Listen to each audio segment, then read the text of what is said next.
My name is Riley. I was born into what you'd call an ordinary family. My parents earned enough to get by, but not enough for any real luxuries. I had a brother who was 5 years older than me, and let me tell you, he was the golden child. My parents sent him to this fancy private school, a place where every possible amenity was at his fingertips. Meanwhile, I was enrolled in the local public school. Now don't get me wrong, it wasn't a bad school by any means. But the difference between our educational paths was as clear as day and night. I remember so vividly when I was about 8 years old, like it was yesterday. I had just watched this absolutely mesmerizing music video of this incredible singer. My heart was racing with excitement as I ran to my mother, my eyes sparkling with hope. I can still feel that pure, childlike enthusiasm when I asked her if I could take singing lessons. The look on my mother's face, oh, it was as if I'd grown a second head. She told me singing lessons were foolish, just a hobby, nothing more. She insisted that I needed to focus on getting a real job when I grew up. Then my father chimed in, his words cutting deeper than he probably realized. He declared that my brother was the smart one in the family, and I would need to work with my hands. He dismissed the idea of singing lessons as a waste of money. From that day forward, I became like a secret agent in my own home, searching for online singing tutorials. I practiced in my room, trying to keep my voice soft enough not to attract attention. "Riley, stop that racket," became the household chorus I heard almost daily. But fate had a different plan for me, and it came in the form of my Aunt Carol. She was my mother's sister, childless, and worked as a dentist with a comfortable income. For some reason I couldn't understand then, she seemed to genuinely enjoy spending time with me. One day, she caught me singing in my room, and I felt my face burn with embarrassment. But instead of criticism, her face lit up with a warm smile that I'll never forget. Her words changed everything for me that day. "Riley, that's wonderful," Aunt Carol exclaimed with genuine delight in her voice. She asked me why I hadn't told her about my singing abilities.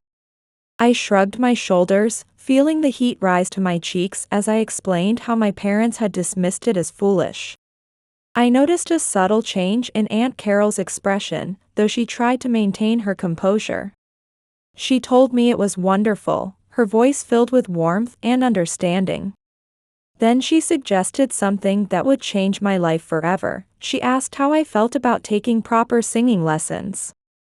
That day marked the beginning of a new chapter in my life. Aunt Carol became my secret weapon, my guardian angel in disguise. She bought me a synthesizer, and we spent countless hours practicing together, our voices filling her living room with melody.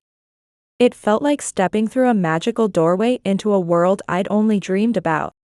When my parents discovered I was taking lessons, their reaction was exactly what I'd feared. My mother, with her usual sense of entitlement, suggested that the money would be better spent on my brother. But Aunt Carol, with her quiet strength and gentle smile, stood her ground. She declared that she saw real talent in me, her voice steady and confident. She expressed her joy in helping me develop that talent, her words wrapping around me like a warm embrace. It was the first time in my life that someone had truly stood up for me. For the first time, I didn't feel like the family's disappointment, the failed investment they'd always made me feel I was. While I continued my singing lessons with growing confidence, my brother continued his pattern of jumping from one interest to another. One day, he burst through the door, bubbling with excitement about hockey. During dinner, he announced his newest passion to our parents, declaring he wanted to play hockey. This was just the latest in his endless parade of interests. Last month it had been tennis, the month before that football. There had even been a brief stint with rugby before that. As always, our parents didn't hesitate for a moment. They immediately agreed, promising to sign him up the very next day. Predictably, hockey didn't last any longer than his other pursuits. Like everything else, it became just another abandoned hobby in his growing collection. He bounced from activity to activity like a pinball, never excelling at anything but always receiving unconditional support. Then came the esports craze, the next big thing to catch his wandering attention. One day, my brother burst into the house, exclaiming that he needed a gaming computer. He insisted on having the highest spec model and his own dedicated training room, his voice filled with that familiar entitled tone I'd grown to know so well. I watched as my parents, like nodding dolls, sat there waiting to fulfill his latest whim. My mother's words still echo in my ears, as she assured him that they would provide everything he needed. True to their word, they transformed our guest room into his personal gaming paradise. The computer they bought him cost more than my entire wardrobe, a fact that stung deep in my heart. Meanwhile, I was still sharing a room with my cousin, practicing on my well-worn synthesizer that had seen better days. The hardest part to bear was what we called the wall of glory in our living room. It displayed all of my brother's so-called achievements. I use that term loosely.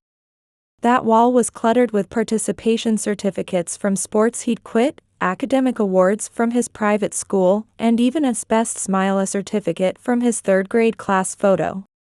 Yet there wasn't an inch of space for me on that wall, not even a corner. Even my first-place trophy from the school choir competition never found its way onto that sacred wall. Things reached their lowest point when college time came around. My brother, naturally, was accepted into an Ivy League school. My parents were overjoyed, promptly arranging everything: tuition, a luxury off-campus apartment, and a new car.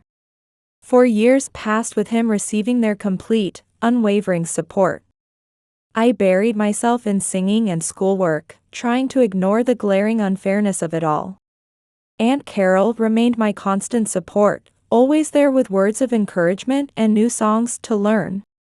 Then came that sunny afternoon when my brother rushed home with a beaming young woman by his side. He shouted for our parents, announcing he had news. As always, they came running at his call. He introduced her as Samantha, his face glowing like he'd won the lottery. He announced they'd gotten married last week and were moving in together. My mother nearly fainted from joy while my father immediately started discussing plans to expand the house. He suggested renovating the attic, his voice filled with excitement. While everyone celebrated the newlyweds, I quietly slipped back to my room. I had a sinking feeling about what was coming next. And sure enough, my instincts were right. The next month, our house felt like some strange alternate reality. My parents were completely obsessed with my brother and his new wife, Samantha. They were renovating his room, buying new furniture, and even talking about adding an extension to the house. Meanwhile, I felt more invisible than ever before, like a ghost drifting through the halls of what used to be my home. I tried to focus on my future, pouring myself into my studies. I graduated high school with honors, but no one seemed to notice or care. I applied to a small college with a solid vocal program, nothing fancy, but it was an important stepping stone for me. I had been counting on my parents having saved at least some money for my college education. I thought they would cover the basic expenses, or at least, that's what I'd been led to believe all these years. But about a month after the newlyweds moved in, my parents called me into the living room. I should have known something was wrong by the looks on their faces, those carefully composed masks of false concern. My father started speaking in an unnaturally formal tone that made my stomach turn. He told me they needed to discuss my future. Then came the blow: they had decided to use my college fund for living expenses. I blinked rapidly, certain I must have misheard them. What? I managed to whisper, my voice barely audible. My father continued speaking without meeting my eyes, saying I was an adult now and needed to make my own way. The room started spinning around me, reality tilting on its axis. But what about college? I asked, my voice trembling. I was counting on that money. My mother's face hardened into an expression I'd seen too many times before. She explained that my brother was married now and needed more space and money since he had a family. Then she delivered the final blow: they were giving him my room. I couldn't believe what I was hearing. The words seemed to echo in my head like a cruel joke. "So you're kicking me out?" I asked, my voice rising with disbelief. "Where am I supposed to go?"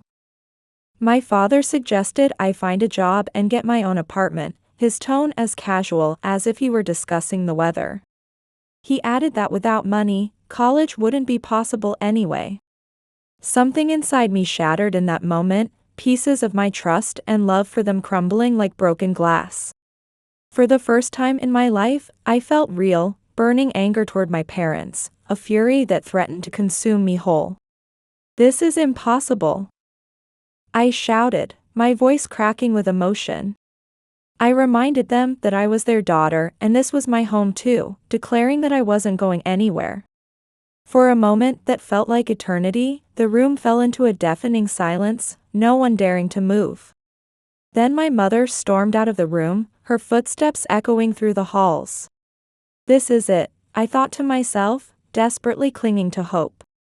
I convinced myself they would change their minds, that this was just another family argument. But my mother returned with a suitcase, shattering what little hope I had left. "Wonderful," she said, her voice dripping with sarcasm that cut through me like a knife. She told me if I wouldn't leave voluntarily, I would have to figure things out for myself.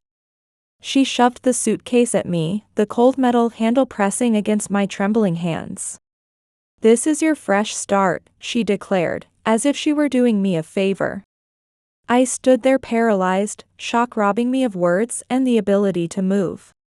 I wanted to scream enough, but the words remained trapped in my throat, prisoners of my disbelief. Their cold stares pierced through me, more painful than any physical wound could be. My mother announced that if I wouldn't pack, she would do it for me.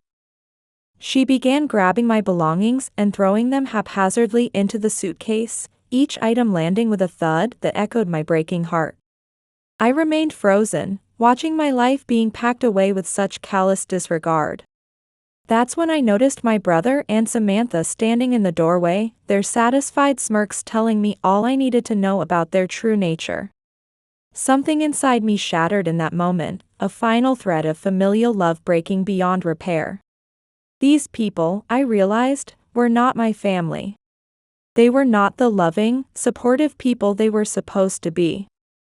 I pushed past my mother and began packing my own things, determined to maintain what little dignity I had left. I carefully gathered my clothes, precious mementos, and most importantly, the music books and recordings Aunt Carol had given me over the years. Not a single word was spoken as I packed, the silence heavier than the items in my suitcase. No one tried to stop me, no one showed a hint of regret or compassion.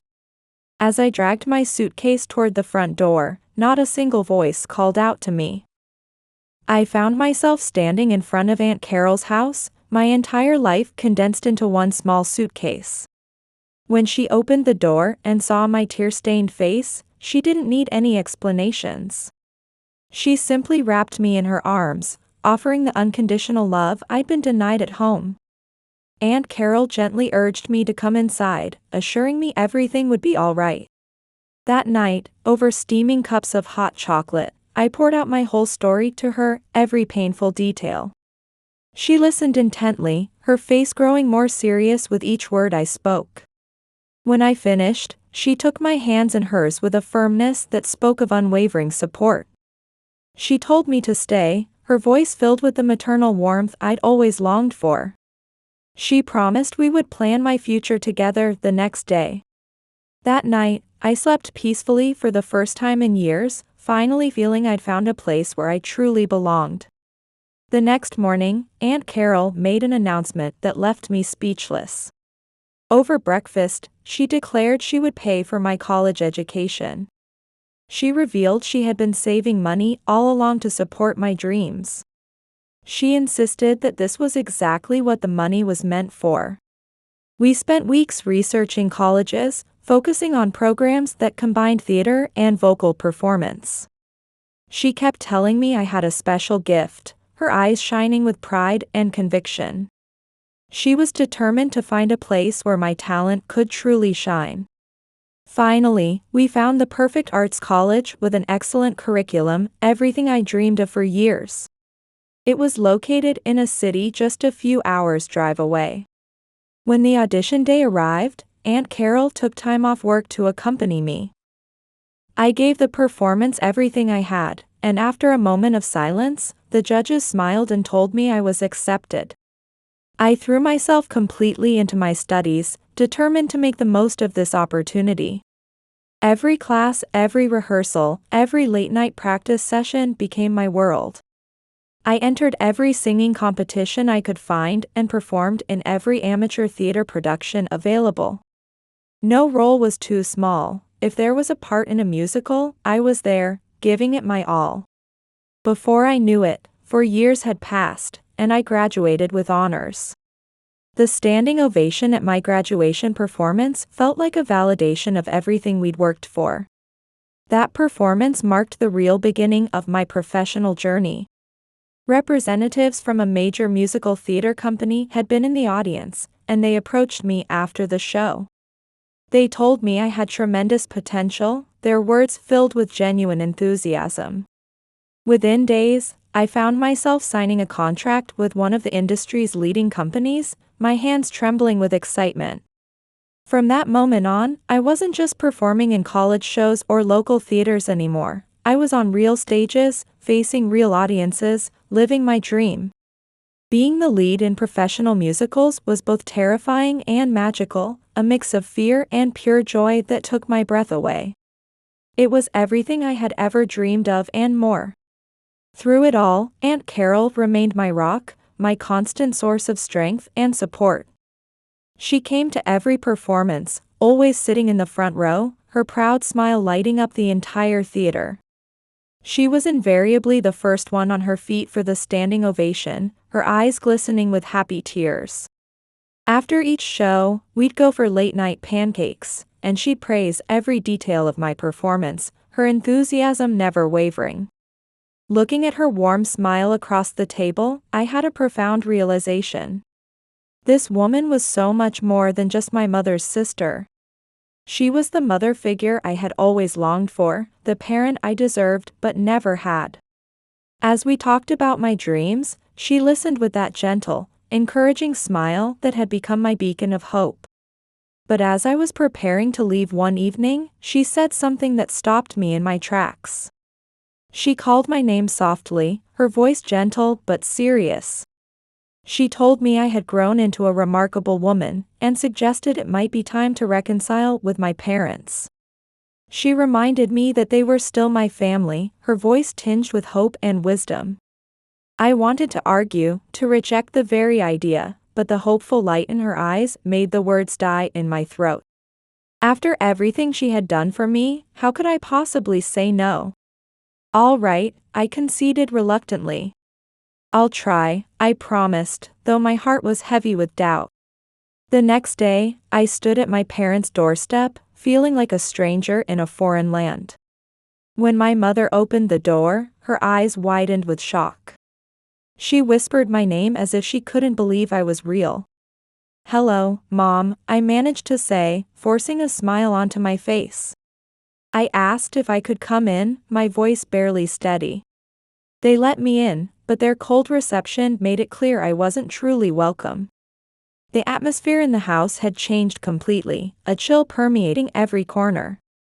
The cold was more than just physical, it was emotional, cutting through my attempts at reconciliation. To make matters worse, my brother was still living there, a permanent fixture in his childhood bedroom. I learned that his wife had been driven away, another casualty of this dysfunctional household. My mother was complaining about how he spent his days playing video games, refusing to help around the house or get a job. For several days, I endured their icy silence and accusatory glares, feeling like an unwelcome intruder in what used to be my home. Just as I was about to give up on this futile attempt at reconciliation, my brother appeared in the kitchen, his face twisted with contempt. He asked if I was still chasing my foolish singing dreams, his voice dripping with sarcasm. He sneered, wondering if I had become some sort of star in some dingy bar. Something inside me snapped at his words, years of suppressed anger rising to the surface. I looked him straight in the eye and told him that, actually, I was doing quite well, starring in several successful musicals. The change in his expression was immediate, like someone had flipped a switch from contempt to sudden interest. My parents suddenly bombarded me with questions, their previous coldness forgotten in their rush for information. My father demanded to know if I was really in musicals, his voice filled with disbelief. He wanted to know how much money I was making, his eyes gleaming with a calculating look I knew all too well. I tried to leave, but my mother physically blocked the doorway, her body becoming a barrier between me and escape. She insisted that I must be making good money, her voice taking on that familiar demanding tone. She pressed me about the value of my contracts, her intentions becoming crystal clear. "That's private," I replied firmly, trying to sidestep around her. My father's face darkened ominously, his expression turning stormy. My father insisted that I owed them something, considering everything they had done for me, reminding me that they were my parents. He declared that I had an obligation to help them and my brother. At 18, they had thrown me out of this very house, calling me a worthless investment. But I wasn't that frightened, uncertain girl anymore. I had grown stronger, more confident. "I owe you nothing," I stated firmly, my voice steady and clear. I reminded them that they were the ones who had thrown me out. I asked if they remembered how they had called me worthless, always prioritizing my brother over me. I pointed out that they were the ones who had decided I wasn't worth supporting. "But look at me now," I said, my voice filled with quiet pride. "I've succeeded without you, and I don't need you anymore." I left immediately for Aunt Carol's house, my steps quick and purposeful. The moment she saw my face, she wrapped me in one of her warm, comforting embraces. In that moment, clarity washed over me like a wave. This was my true family, my real home, right here with her. Life can be cruel sometimes, hitting you when you least expect it. Just when you think everything is going smoothly, the ground can disappear beneath your feet. I was walking the path of success, performing in sold-out shows night after night. Then came the phone call. That would change everything. Aunt Carol had cancer. Those words fell like heavy stones in my stomach. The world seemed to stop spinning, everything frozen in that terrible moment. I wanted to drop everything and rush to her side, but she strongly urged me to continue pursuing my dreams. She told me that my dreams were her dreams too, her voice filled with love and determination. Her voice sounded weaker than before, making my heart ache. She insisted that I mustn't give up because of her. I kept working, but spent every free moment by her side, treasuring our time together. We sat in her garden, sharing casual conversations while I desperately tried to memorize every detail, her face, her laughter, the sparkle in her eyes. But cancer was a merciless enemy, and despite treatments and prayers, her condition deteriorated rapidly. Then, during a tour, I received the call I had been dreading most. Aunt Carol was gone. Those words shattered my world into a million pieces. After the funeral, I had to return by plane, my heart heavier than all my luggage combined. They say, the show must go on, but every performance felt hollow and meaningless to me. I hit all the right notes with technical precision, but my heart wasn't in the music anymore. How could I possibly sing when my heart was shattered into a million pieces? When the tour finally ended, I returned home exhausted and drowning in grief. Just then, I received a call from a notary public. They informed me that Aunt Carol had left a will, and they needed me to come in to discuss it. I went to the notary's office, barely caring what Aunt Carol might have left me. Nothing could replace her presence in my life, I thought to myself. But when the notary read the will, I couldn't believe my ears. Aunt Carol had left everything to me. The house, her savings, everything was now mine. I broke down crying right there in the notary's office, overwhelmed by this final act of love. In the days that followed, I moved into Aunt Carol's house, my footsteps echoing in the empty rooms. Slowly, I began to feel that maybe, just maybe, I could move forward with my life. But the past came knocking on my door, literally. One afternoon, violent pounding shook my front door, sending chills down my spine. When I opened the door, my brother stood there, disheveled and desperate looking. He didn't even wait for me to say hello before demanding money, his voice harsh and demanding. He blurted out that his wife was pregnant and our parents had left, saying he couldn't take their complaints and criticism anymore. He begged me for help, his voice cracking with desperation. I stood there stunned, unable to process this sudden turn of events. After everything that had happened, I couldn't believe he had the audacity to approach me like this. I tried to keep my voice steady as I suggested he look for a job. His face twisted with disgust at my suggestion. He sneered that he didn't need a job, his voice dripping with contempt. He declared that all he needed was money, adding that I must have plenty now that that old hag had left everything to me. My blood boiled at his words. That old hag had been more family to me than he ever was. I told him coldly that I wouldn't give him any money. His eyes narrowed to slits as he stared at me with growing hostility. He accused me of tricking Aunt Carol to get everything, his voice filled with venom. He called me a thief and threatened to take me to court. All the grief and anger I had been holding back suddenly exploded within me. "Get out!" I screamed, my voice echoing through the hallway. I ordered him to leave my house immediately, my whole body shaking with rage. I challenged him to go ahead with his lawsuit, telling him to explain to the judge why an abandoned sister didn't deserve her inheritance. I dared him to try, my voice steady despite my trembling hands. I slammed the door in his face, the sound reverberating through the empty house. My entire body was trembling from the confrontation. As I leaned against the closed door, a profound realization washed over me. This house, this inheritance wasn't just a gift. It was Aunt Carol's final act of love, her way of protecting me even after she was gone. Just when I thought the drama with my brother was over, the phone rang. It was from my parents, their number flashing on the screen like a warning sign. I hadn't planned to answer, but somehow my finger found its way to the green button. My mother's sickeningly sweet voice came through the speaker, calling my name in that manipulative tone I knew too well. She told me she'd heard about the inheritance, her voice dripping with false concern.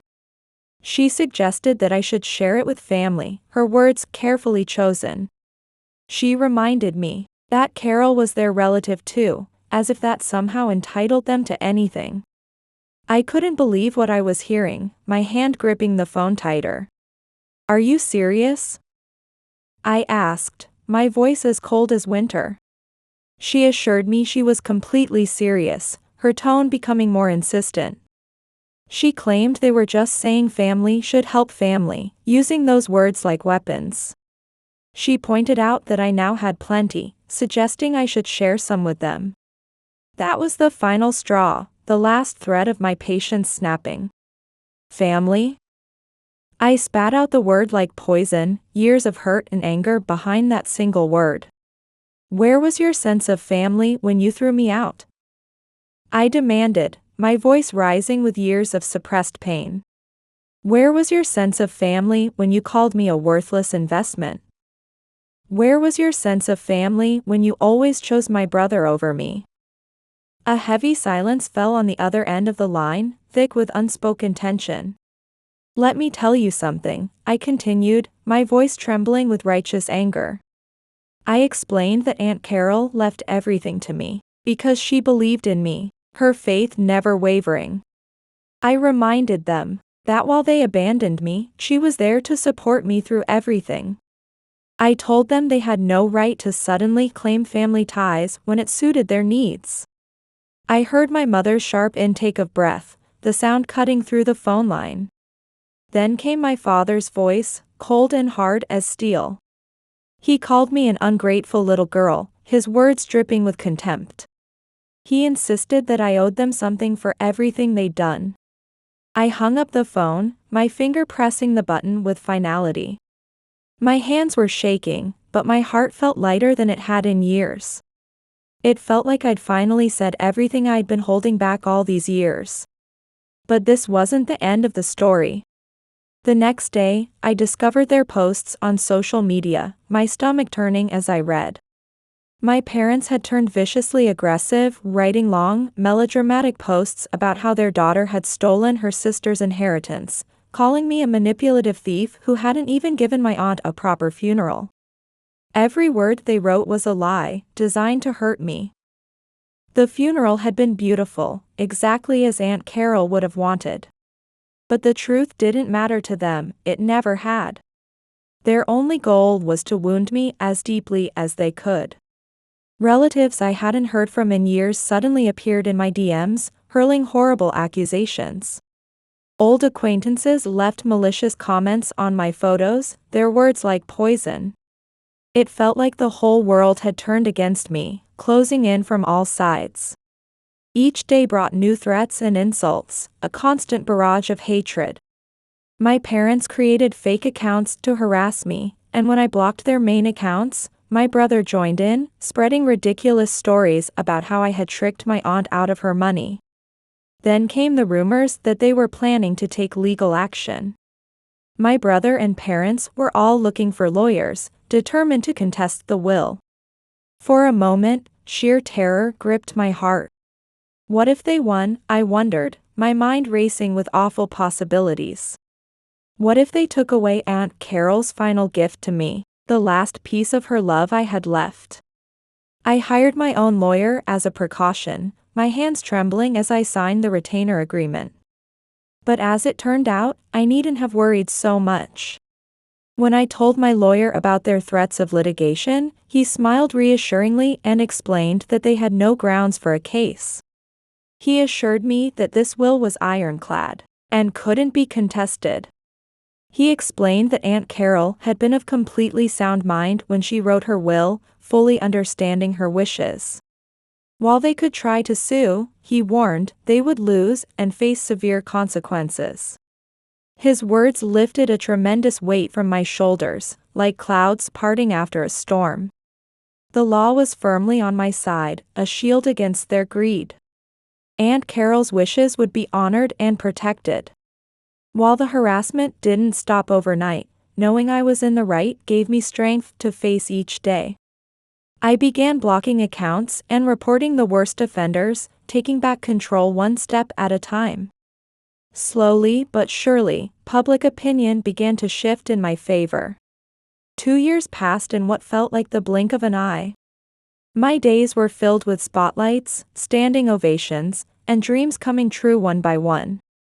I became the successful musical theater actress Aunt Carol had always believed I could be. My face appeared on billboards, my voice filled theaters, and I even made television appearances. Sometimes I had to pinch myself to make sure it wasn't all just a wonderful dream. Life was good, better than I'd ever imagined possible. It was truly magnificent, beyond my wildest expectations. I performed internationally, singing my heart out on stages I'd only dreamed about. Every performance felt like a tribute to Aunt Carol, my heart swelling with gratitude. Each show was my way of honoring the faith she had placed in me. But then came the night that would change everything once again. I had returned to my hometown for a series of performances, my stomach churning with mixed emotions.